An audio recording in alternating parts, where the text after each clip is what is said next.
Hello കൂട്ടുകാരെ, എല്ലാവർക്കും ജ്യോതിസ് വ്ളോഗിലേക്ക് സ്വാഗതം. ഇന്ന് ഉരുളക്കിഴങ്ങ് വെച്ചൊരു സ്റ്റൂ കറിയാണേ. അതിനാവശ്യമുള്ള സാധനങ്ങൾ ഇഞ്ചി, പച്ചമുളക്, സവാള, ഉരുളക്കിഴങ്ങ്. നിങ്ങൾ എത്ര ഉരുളക്കിഴങ്ങാണോ എടുക്കുന്നത് അതിനനുസരിച്ച് വേണം ബാക്കി സാധനങ്ങൾ എടുക്കാനായിട്ട്.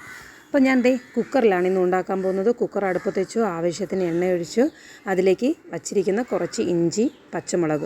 നിങ്ങൾക്ക് ഇഞ്ചി വേണമെങ്കിൽ ചതച്ചെടുക്കാം, ഞാനിവിടെ കട്ട് ചെയ്താണ് എടുത്തിരിക്കുന്നത്. ഓക്കെ, ഇത് രണ്ടും നമുക്ക് 1-2 മിനിറ്റ് എണ്ണയിൽ നന്നായിട്ട് വഴറ്റിയെടുക്കണം. ആ ഇഞ്ചിയുടെ ആ ഒരു പച്ചക്കുത്ത് മാറുന്നത് വരെ നന്നായിട്ട് വഴറ്റുക. ശേഷം ഇതിലേക്ക് സവാള, ഞാനിവിടെ 2 സവാളയാണ് എടുത്തിരിക്കുന്നത്.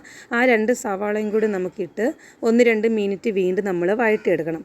ഇതിലേക്കാണ് നമ്മൾ ഉരുളക്കിഴങ്ങ് ഇടുന്നത് കേട്ടോ. ഉരുളക്കിഴങ്ങ് ഞാൻ അല്പം സൈസിലെടുത്തിട്ടുണ്ട്, കാരണം കുക്കറിൽ ഞാൻ 2 ഫിസിൽ അടിച്ചെടുക്കുന്നുണ്ട്, അതുകൊണ്ടാണ്. ഓക്കെ, ഇതിലേക്ക് നമ്മൾ അടുത്തിന് ഉരുളക്കിഴങ്ങാണ് ചേർക്കുന്നത്. ഉരുളക്കിഴങ്ങ് കൂടി ഇട്ട് നമുക്ക് 1-2 മിനിറ്റ് വീണ്ടും വഴറ്റിയെടുക്കണം. ഇനി നമ്മൾ ഇതിലേക്ക് ചേർക്കാനായിട്ട് ഞാൻ കുറച്ച് തേങ്ങയും കശുവണ്ടി എടുത്ത് വെച്ചിട്ടുണ്ട് കേട്ടോ. അപ്പോൾ ഇത് നന്നായിട്ട് നമ്മൾ ആവശ്യത്തിന് വെള്ളം ഒഴിച്ച് നല്ല പേസ്റ്റായിട്ട് അരച്ച് മാറ്റി വയ്ക്കണം. അങ്ങനെ ഉരുളക്കിഴങ്ങ് കൂടി 1-2 മിനിറ്റ് വഴറ്റിയതിന് ശേഷം ഇതിലേക്ക് പൊടികൾ ചേർക്കാൻ പോകുന്നേ. കുറച്ച് ഗരം മസാല, കുറച്ച് മഞ്ഞൾപ്പൊടി, കുറച്ച് മല്ലിപ്പൊടി, ഒരല്പം പെപ്പർ പൗഡർ, കുരുമുളക് പൊടി. ഇത്രയും പൊടികളാണ് ഞാൻ ആകെ ചേർത്തിരിക്കുന്നത്. ഈ പൊടികളും കൂടി ഇട്ട് നമുക്ക് നന്നായിട്ടൊന്ന് വഴറ്റിയെടുക്കണം. ഈ പൊടിയുടെ ആ ഒരു പച്ചകുത്ത് മാറുന്നത് വരെ നമുക്ക് നന്നായിട്ടൊന്ന് മിക്സാക്കി എടുക്കണം.